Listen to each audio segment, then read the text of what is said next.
Hello guys, and welcome back to my channel. Today we are going to talk about computer auditing. This is a part of the series that will be in a separate playlist on my channel. So far we've done 3 videos which comprise week 8 lectures. Today we're going to move on to week 9, which is where we're going to focus in on application controls. Last 3 videos we focused in on general controls and a few of the aspects around general controls. That video is actually assumed knowledge when we are dealing with today's video. We will do a small recap though before we get stuck into the meat of the work. So these series of videos I am now calling advanced. So if you have a look at the previous video, you'd see that it's called Computer Auditing the Basics. This one will be called Computer Auditing Advanced. And so therefore we are in part 1 of Advanced, which is the 4th video in the series. Let's get started, and before we go any further, we want to just recap what we are going to be doing. So in part 1 of this series, we will be looking at the characteristics of a good control, which you guys are familiar with, and we would have went over in chapter 5 or internal controls. We would have covered good characteristics of good controls. Now we want to focus in on how these characteristics of good controls actually apply in the IT environment. So we're going to do that, and then we want to understand what batch controls are and program checks. Now we're just going to do a very introductory version of program checks, so we're not going to get into the detail, and we'll keep that for part 2 of the advanced videos. Before we move any further, we want to first understand where we have come and what we are dealing with. So we start off in the IT ecosystem. The IT ecosystem is something I created in order to help students understand what we are talking about. So the first circle in the IT ecosystem, or the outermost ring, is considered to be the general control environment.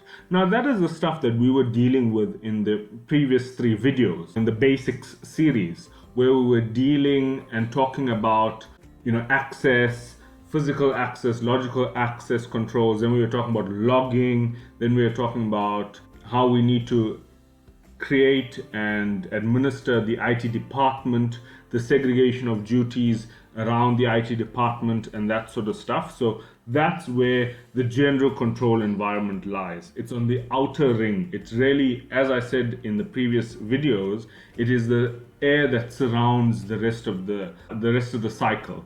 So it really is the outer ring of what we were talking about, right? In the IT environment. The next is applications.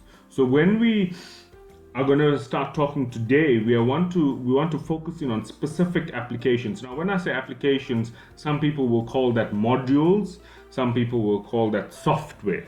So when we're talking about applications, all of these words will be used interchangeably. But applications basically means a piece of software that sits on someone's laptop or someone's computer, and in that software it's able to do a specific function.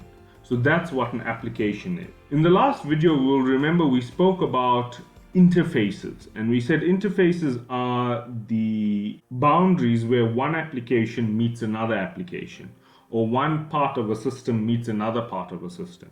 And you'll remember very well that we spoke about the interface between a computer and a human. A human must be able to communicate with a computer by typing things out or using a mouse. Computer communicates back to the human via the screen and other lights and buttons, etc. So that interface actually happens inside of the application. So we've got interfaces between applications and other applications. We've got interfaces between applications and humans. And we've got interfaces between applications and servers.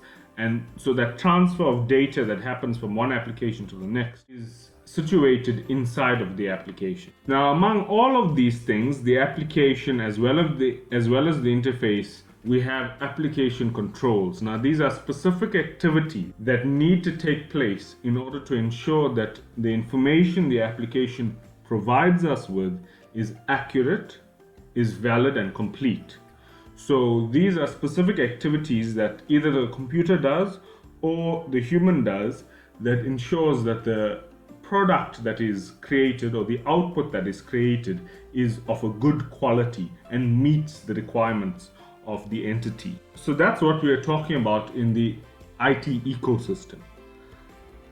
Today we are going to focus in on application controls and find out a little bit more about the different types of application controls that we may be able to find as the auditor, but also what is the purpose of these controls. Now, understanding application controls becomes increasingly important as we move from second year to third year and then from third year to honors.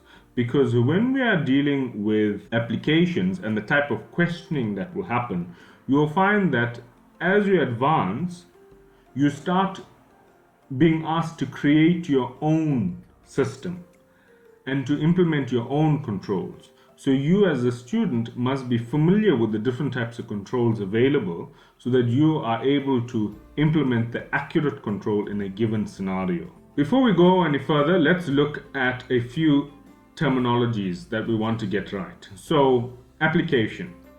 An application, like we said, is a program, is a piece of software that runs on your computer. Now, I'll give you some examples. I'll say web browsers, email applications or email programs, Word, PowerPoint that I'm currently using to lecture you, games, other utilities, other applications. These are examples of applications, but for an auditor's perspective, we are worried about the general ledger applications, the debtors, the creditors, the fixed asset applications. We're worried about applications that have a financial implication, a financial reporting implication. So those are the applications that we want to focus in on and we want to look at, and we want to try and understand in more detail. As mentioned before, an automated application control is an application control that actually is performed by the computer or the software. A manual application control would be an application control that a human performs. Because an application is a process, we normally break up the application into three parts. The first part is the input, which means something that the user puts in, so the human would put in certain amount of information. The application then does some sort of processing, and the application produces an output together with the user will produce an output. Now we want to ensure that the information transfer throughout those three processes, the input stage, processing stage, and the output stage, has multiple automated and manual controls to ensure that the output that comes out of the system is valid, accurate, and complete. The next term that we want to focus in on is the master file.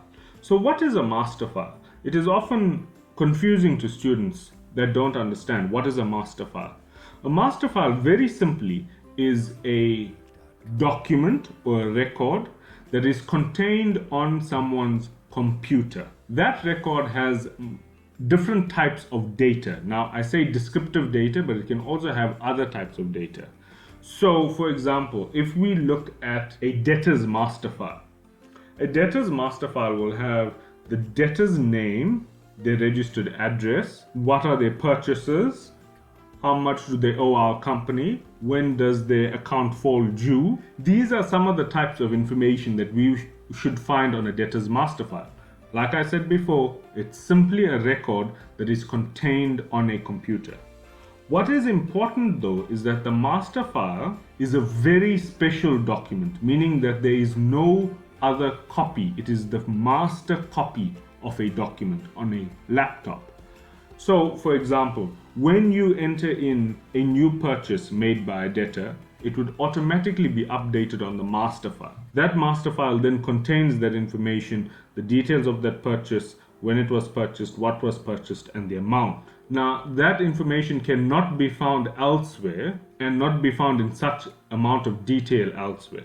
So, it is critically important that we keep the master file very safe. Okay, so now we're going to start looking at different characteristics of controls and we want to see how these characteristics of controls affect our IT environment. The first characteristic of a good control is segregation of duties. You guys know that segregation of duties means that a given task has multiple people doing it.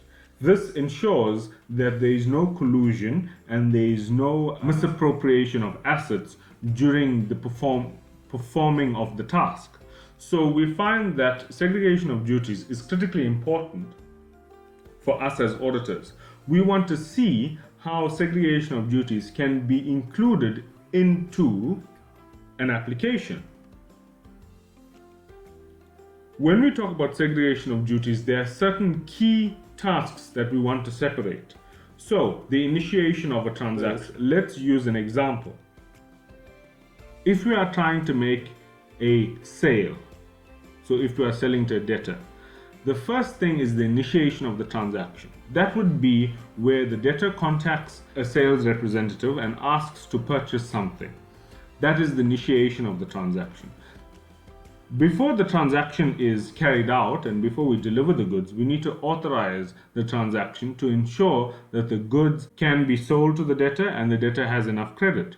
So then we go on to the debtor's manager, who reviews the sale to ensure that the sale can be made, and we have the goods and the debtor has the credit, and then the sale is made. So here we can see that there's a breaking up of the initiation of the transaction from the sales representative to the authorization of the transaction, which is performed by the debtor's manager. We then need to record the transaction.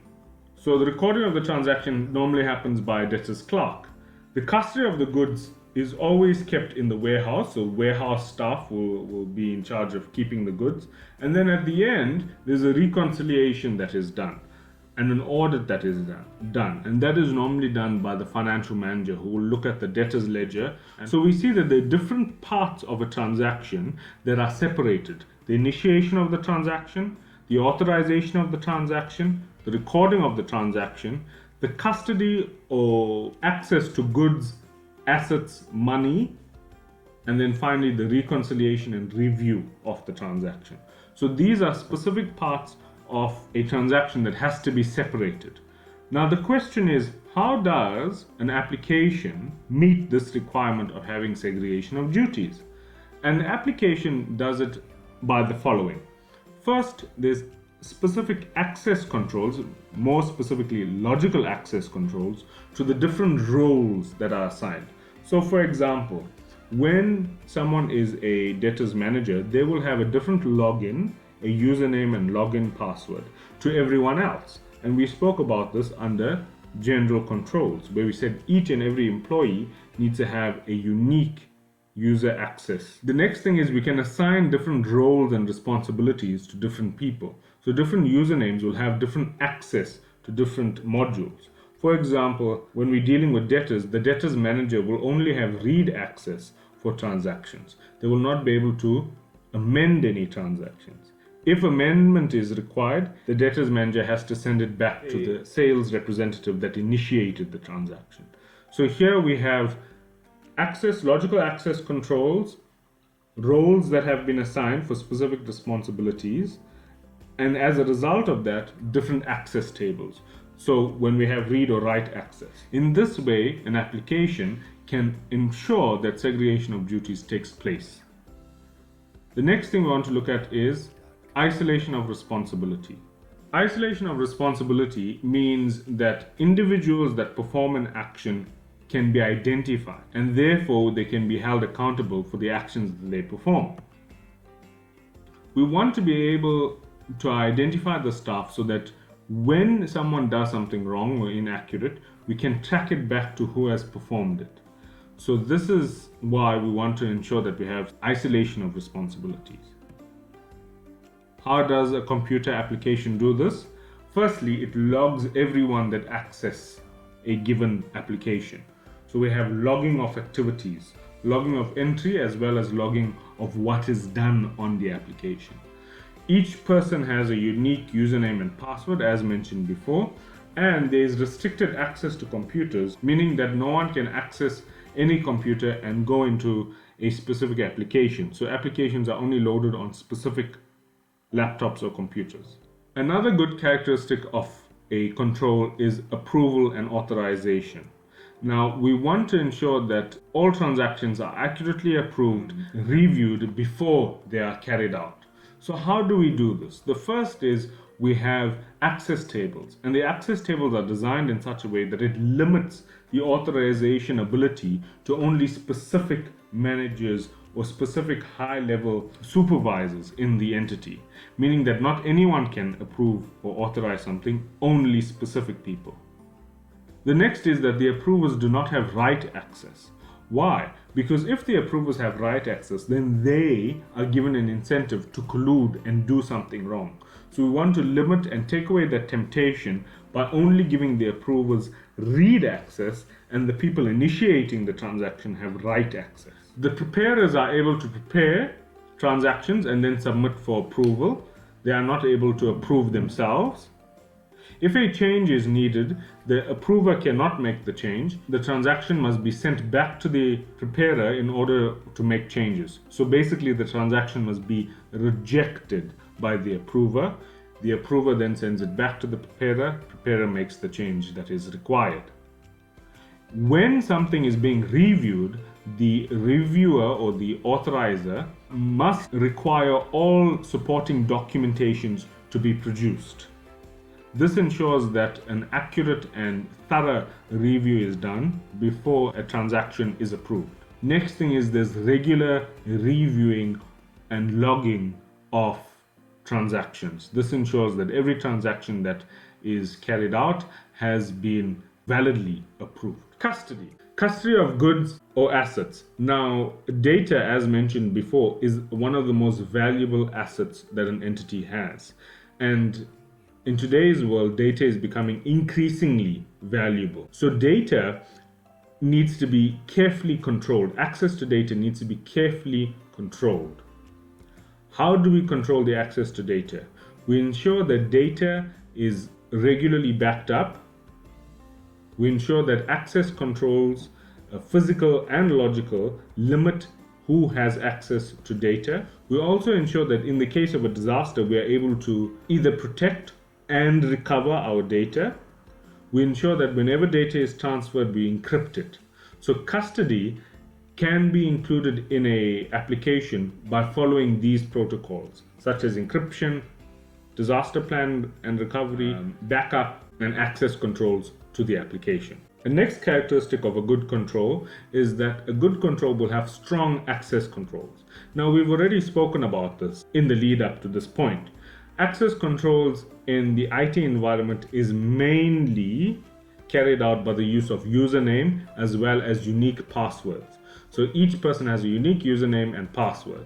As mentioned previously, when we are dealing with general controls, when someone leaves or when someone new is hired, there is a quick change. So when someone leaves, we quickly remove them from the system. When someone new is hired, we quickly add them to the system and then force them to choose a unique password. We also can restrict access to specific terminals. When I say terminals, I mean computer sets, so desktops and laptops. Applications, for example, for debtors will not be loaded on every computer in the entity. It will only be loaded onto the computers that are contained in the debtors department and that are required to be used by debtors staff. Least privilege means that we only give people access to applications that they require and nothing that they don't require. PC auto timeout or shutdown is when your laptop is programmed to shut down after a specific time of inactivity. Reconciliation and comparison. Reconciliation and comparison is a detective control. It happens after a transaction has been carried out. This is where the application will compare two different types of information to ensure that they match, thus making the transaction accurate. For example, an application will compare the debtor's ledger to the general ledger. If the two ledgers agree, then you know that the sale is valid. An application can also assist in comparing the amount ordered to the amount delivered. This comparison happens automatically inside of the debtor's application, which ensures that whatever was ordered was delivered, and therefore the sale or transaction is valid. Now we move on to the second point that we were focusing on, which is batching. Batching means that you capture a specific amount of data or a specific amount of transactions before you enter it into the system. That's all it simply means. It means grouping transactions together or grouping data together before we enter it into the system. Now, the different types of batching. First is batch entry, means that we group all the invoices and then enter it into the system at one time, and then we wait for the system to update maybe every day or every week. Online entry is where we do not group transactions before entry. We enter them as and when we receive them. But in terms of processing, we wait for a specific end of the day or end of the week before we upload it into processing.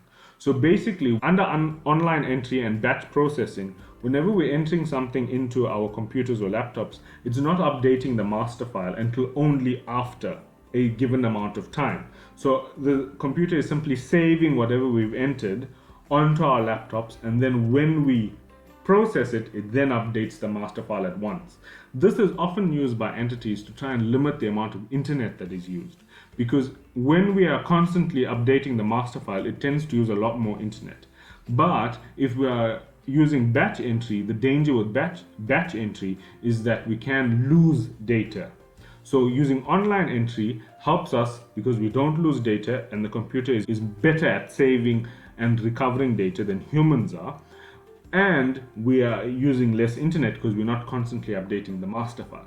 Now, many companies are finding that internet is no more a problem. So internet has become cheaper over the years, and companies are able to buy more and more internet, even uncapped internet, and therefore, and we are moving on to what we call online entry and real-time processing. That simply means that we enter it onto the computer, and in real time it updates the master file. Now, many of you will know of a thing called Google Drive. This is exactly what Google Drive is. Whenever you have information, you can enter it into your laptop. Your laptop automatically updates it to Google Drive, and then it will appear on another device somewhere else in the world if you need it to. So this is a type of online entry. It is the most immediate, the fastest type of entry and processing. The only danger is that because data is often being transferred up and down, it needs to have very strong encryption. These are three different types of batching. Batch controls. Batch controls are controls that we put in place to ensure that any type of batching that takes place is done so in a valid, accurate, and complete way. For example, the first is where the system automatically checks for financial totals. Financial controls are where the system confirms that a monetary value has been entered into a given field. Hash totals are where totals for a given number of transactions are added up and then compared to ensure that the numbers match. For example, invoice numbers. You can add up all the totals per an invoice and confirm that they accurately match whatever was captured. Record count is where you add up the totals for an entire batch. A complete control sheet is simply a sheet of paper that is added to the top of a batch, particularly when the batch has manual documentations. On the record control sheet, it is pre-numbered to have a batch number. It will then have batch totals or control totals, the types of transactions that are contained in the batch, and the signature of the person who has either entered it or checked it.